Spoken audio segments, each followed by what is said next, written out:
sahabat HNA. Banyak WA yang masuk ya, yang tentunya saya tidak bisa membukanya semua. Kemudian saya juga tidak bisa menjawab semuanya, tapi ada beberapa pertanyaan yang menarik. Ya, ada beberapa pertanyaan yang menarik yang akan saya jawab. Beberapa pertanyaan menarik menjawab ini insya Allah jadi jalan keselamatan untuk yang bertanya dan untuk yang menjawab. Bib, saya mau tanya gimana sih caranya rezeki kita ngalir terus, Bib? Terima kasih. Assalamualaikum. Waalaikumsalam warahmatullahi wabarakatuh. Kalau rezeki kita nggak ngalir, kita udah mati. Ya, rezeki itu akan terhenti saat kita mati. Jadi selama kita masih bernafas, berarti kita penuh rezeki. Cuman masalahnya, kadang-kadang kita ini nganggap rezeki cuman uang itu masalahnya. Kita nggak nganggap sehat itu rezeki, kita nggak nganggap bisa menghirup oksigen dengan mudah ini rezeki, kita nggak menganggap bisa bicara itu rezeki, kita mempersempit makna rezeki, duit, Masya Allah, sungguh naif ya, rezeki kok kita sempitkan dengan kata-kata duit, uang gitu. Nah, kalau yang ditanyakan bagaimana caranya agar nominalnya uang itu nambah tanpa terhenti, ya ada, caranya ada sih. Caranya ada dan itu bukan tips ya. Itu memang petunjuk dari Nabi Muhammad SAW. Dalam sebuah hadis Rasul menyatakan SAW, Allah tidak akan menghentikan rezeki dari seorang hamba selama hamba itu mau mendoakan orang tuanya. Jadi yang pengen rezekinya nggak putus-putus dalam arti materi, duit nggak putus-putus itu ya, ngalir terus, maka jangan putus mendoakan orang tua, jangan putus berbuat baik pada orang tua, dan putuskan keburukan kita kepada orang tua. Jangan berbuat buruk pada orang tua. Terus baikin orang tua kita, maka Allah akan perbaikin hidup kita. Allah akan jadikan hidup kita menyenangkan, rezeki mengalir terus. Ya senangkan orang tua, simple toh. Bahagiakan orang tua. Dalam kesendirian angkat tangan, doakan orang tua. Orang tua kita nggak tahu kita doakan. Ini akan menjadi sesuatu yang luar biasa untuk kebahagiaan kita dunia akhirah. Ya, saya lagi memilihkan dari sekian banyak WA yang masuk ini, mana yang kira-kira lebih layak untuk dibaca. Ini menarik. Assalamualaikum Bib, maaf Bib ganggu, sama tanda begini. 3 kali gitu ya. Maaf ganggu Bib, saya pusing Bib, banyak hutang, mohon solusinya. Iya, banyak hutang itu jangan pusing, tapi dibayar. Karena kalau pusing itu enggak menyebabkan hutang lunas, ya itu Beb yang jadi pusing kan nggak bisa melunaskan hutangnya itu, akhirnya pusing. Ya kalau mau solusi ya jangan pusing dulu, kalau pusing nanti nggak bisa mensolusikan hidupnya, nggak bisa solusikan masalahnya. Sebetulnya solusinya itu sudah ada dari Allah Subhanahu Wa Taala. Jadi kalau kita ada apapun tuh ya nanya sama Allah, gimana caranya nanya sama Allah? Fas'alu ahla dzikri in kuntum la ta'lamun. Kalau kamu nggak tahu, kalian nggak tahu, nanya sama ahli dzikir. Nanya kepada beliau-beliau. Nah, cara melunaskan hutang. Punya hutang ya? Iya, siapa sih yang nggak punya hutang zaman sekarang? Hutang PDAM kan juga hutang ya. PDAM itu kita pakai dulu, bayarnya kemudian. Hutang juga itu. Cara melunaskan hutang nomor 1, niat dulu. Niat segera melunaskan hutang. Nah, niat itu qasdu syai' muqtarinun bi fi'lih. Niat itu adalah suatu keinginan hati yang disertai aksi nyata secara langsung. Itu niat. Ya, keinginan hati yang disertai aksi nyata secara langsung. Jadi kalau berniat melunaskan hutang, ya langsung ambil uang, sisihkan. Ini untuk bayar hutang. Ya, ini untuk bayar hutang. Seberapapun yang kita miliki, ambil sebagian, sisihkan, ini untuk bayar hutang. Dan itu jangan disentuh ya, betul-betul ini untuk bayar hutang. Nah, kalau bahasa saya yang paling mudah, ambil galon, yang besar, kemudian ambil uang itu masukin galon tadi itu, niat ini untuk bayar hutang. Tulisin aja, bayar hutang. Niat, ya, itu namanya niat dengan aksi nyata. Itu nih niat. Karena dalam hadis disebutkan, siapa yang berhutang dengan niat untuk membayar, maka Allah yang akan melunaskannya. Allah yang akan melunaskannya. Kalau udah Allah yang melunaskannya kan ya lunas ya. Caranya jangan ditanya, gimana cara Allah melunaskannya? Banyak ya, Allah akan memberi rezeki dari arah yang tak terduga. Allah akan beri ide-ide untuk berusaha yang menghasilkan sesuatu, usaha yang barokah.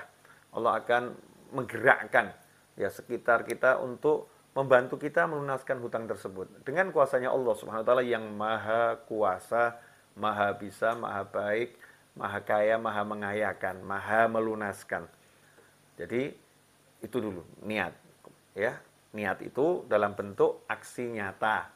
Ya, aksi nyatanya paling sederhana ya cari galon, isi uang tiap hari, seberapapun yang kita bisa. Kemudian yang kedua, baca doa. Baca doa yang diajarkan Nabi Muhammad SAW.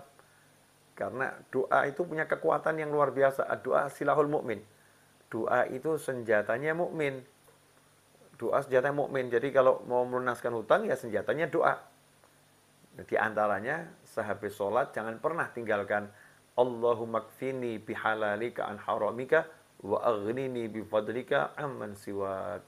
Allahumma kfini bihalalika an haramika wa aghnini bifadlika amman siwak.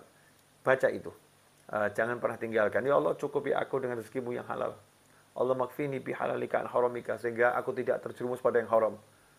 Ya. Allahumma kfini bihalalika an haramika wa aghnini bifadlika amman siwak, dan jadikan aku cukup dengan karuniamu sehingga aku tidak membutuhkan yang lain.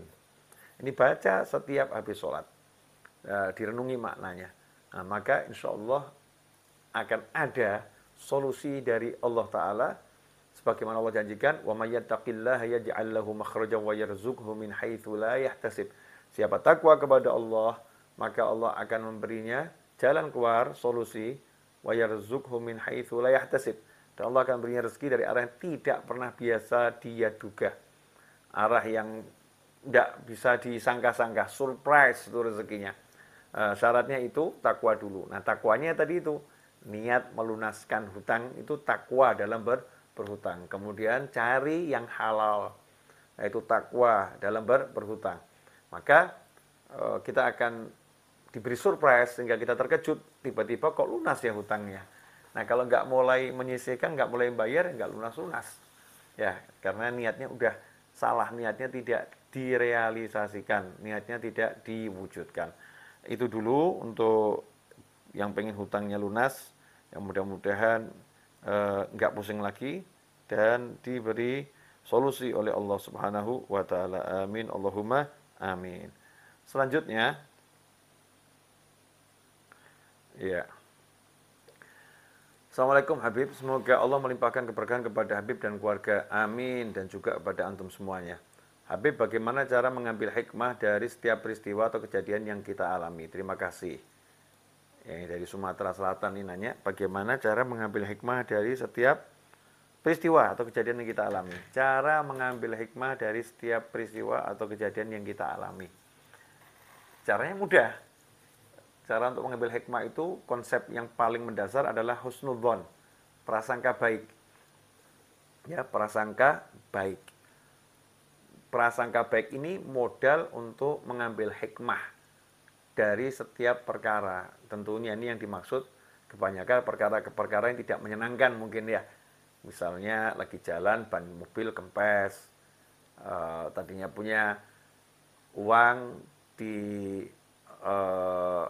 suatu tempat, ternyata uangnya hilang.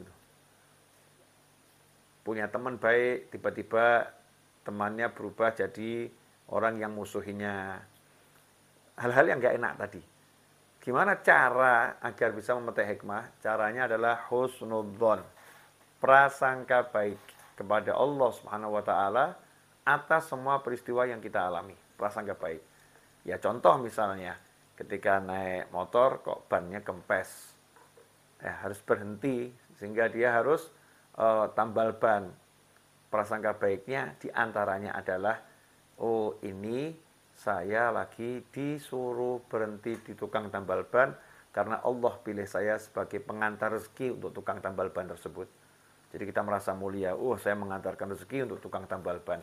Itu yang pertama. Kemudian yang kedua, kita prasangka baik. Mungkin kalau terus berjalan dan tidak kempes nih, mungkin ada sesuatu yang nggak baik di menit kesekian dalam perjalanan. Karena tadi baca doa sama Allah diberhentikan dengan paksa, ban kita dibuat kempes. Biar kita selamat. Ya biar kita selamat. Dan seterusnya dan seterusnya. Jadi buat prasangka baik sebanyak mungkin pada Allah Subhanahu wa taala. Nah, kemudian untuk prasangka baik dibutuhkan ilmu. Ya, ilmu yang banyak. Makanya biar kita bisa memetik hikmah sebanyak mungkin, dia belajar tanpa henti, istiqomah setiap saat, selalu cari ilmu. Nanti kalau selalu cari ilmu, maka jangankan kok yang nggak enak, di segala hal kita bisa memetik hikmah. Dalam hembusan dan tarikan napas itu melihat apapun akan jadi hikmah, akan jadi ilmu, akan jadi pelajaran. Kalau kita ilmunya semakin banyak, terus belajar. Nah karena itulah termasuk cara agar bisa memetik hikmah, mencari orang-orang yang ahli hikmah, orang-orang yang punya ilmu, bergaul bersama mereka semua. Insya Allah dengan bergaul dengan orang-orang yang soleh, kita akan mendapatkan kemampuan untuk betul-betul memetik hikmah dari setiap peristiwa yang ada. Nah, amin, insya Allah bisa. Assalamualaikum Beb, mau tanya Beb, bagaimana caranya melunakkan hati istri saya yang keras? Ya, cara melunakkan hati istri yang keras, jangan dipukul. Jadi kalau hatinya istri keras jangan dipukul. Hatinya jangan dipukulin terus. Kalau keras dipukulin terus ya tambah keras nanti. Kalau bengkok diluruskan pelan-pelan. Kalau keras dilembutkan. Gimana caranya? Sebetulnya al-mu'min mir'atul mu'min. Seorang mukmin itu jadi cermin buat mukmin yang lain. Nah kadang-kadang ya, ini saya nggak tahu antum seperti apa, tapi coba renungkan nih. Kadang-kadang istri itu jadi keras, ya jadi keras karena Allah lagi mempertontonkan diri kita seperti itu. Allah ingin menunjukkan kamu tuh seperti itu loh, maka dikasih istrinya keras. Maka agar istri ini jadi lembut, cara yang paling bagus adalah lembutkan diri kita. Jadikan diri kita lembut, jadikan diri kita tawadhu, jadikan diri kita ini enggak angkuh, kita perbaiki diri kita, tempat terus diri kita. Kalau diri kita ini lembut, maka yang di sekitar kita akan jadi lembut.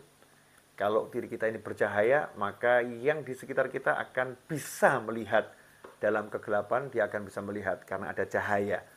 Jadi mulai dari diri kita, perbaiki diri kita, jangan terus melihat keluar, jangan terus menyalahkan orang, jangan terus mengeluhkan sikap orang lain. Ya, jangan mengeluhkan sikap orang lain, tapi perbaiki diri kita, maka insya Allah keluarnya itu ya menghasilkan yang positif, dan sehingga orang-orang di sekitar kita menjadi berubah karena dirubah oleh Allah Subhanahu wa taala. Jadi itu saran saya, caranya lembutkan diri kita, perbaiki diri kita ya, insya Allah kita bisa mendapatkan kebahagiaan dunia akhirat, amin. Assalamualaikum Beb, saya santri virtual dari suatu pulau, suami saya lagi tersesat Beb, apakah amalannya agar suami saya kembali ke jalan yang lurus? Terima kasih. Wah ini ya kalimat suaminya lagi tersesat ini nggak jelas. Ya, tapi secara umum kepada siapapun dari keluarga kita, sahabat kita, kalau ada yang lagi lupa, ada yang lagi lalai, ada yang lagi salah jalan, ya, tugasnya adalah kita ingatkan. Ya, mengingatkan itu tentunya dengan cara yang baik dan benar. Kalau istri mengingatkan suami, biasanya nggak tambah ingat ya.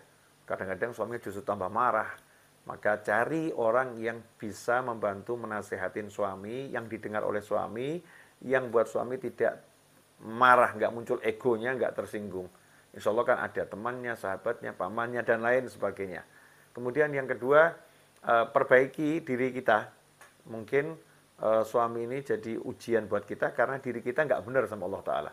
mulailah dari ibu yang bertanya tadi, cek ibu tutup aurat enggak, ya pakai jilbab enggak, ya berhijab enggak, sholat ibu bagaimana, cek ya pribadinya, ibu sama orang tua gimana, sama mertua seperti apa, cek diri kita, buat daftar, oh saya masih jeleknya ini, jeleknya ini, jeleknya ini, jeleknya ini, jeleknya ini, jeleknya ini, perbaiki semua itu, terus minta sama Allah Ta'ala, agar di sekitar kita juga diperbaiki. Nah, insya Allah nanti akan jadi solusi. Jadi, saya mengajak saya, antum semua belajar terus melihat ke dalam ya. Jangan suka nunjuk-nunjuk. Ya, tapi begini aja. Ya, jangan begini, tapi begini. Nah, nanti insya Allah kalau kita rajin begini, yang di situ tuh ya akan jadi begini. Insya Allah seperti itu. Jazakumullah khairan. Mohon maaf atas segala kekurangan. Insya Allah kita bertemu kembali di waktu akan datang dalam keadaan yang jauh lebih baik. Terima kasih telah bergabung di channel Habib Novel Aidrus dalam tayangan Surat Sahabat HNA. Mudah-mudahan berkah dan manfaat. Wabillahi taufiq wal hidayah.